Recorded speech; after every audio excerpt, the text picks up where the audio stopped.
তার সাথে আস্তে আস্তে মিশিয়ে নেব।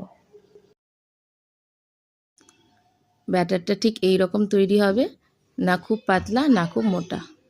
বেকিং টিনে ভালো করে বাটার বা তেল দিয়ে গ্রিস করে একটু ময়দা ছড়িয়ে এই ব্যাটারটা দিয়ে দিই। সঙ্গে কিছু ড্রাই ফ্রুটস কেটে রেখেছি।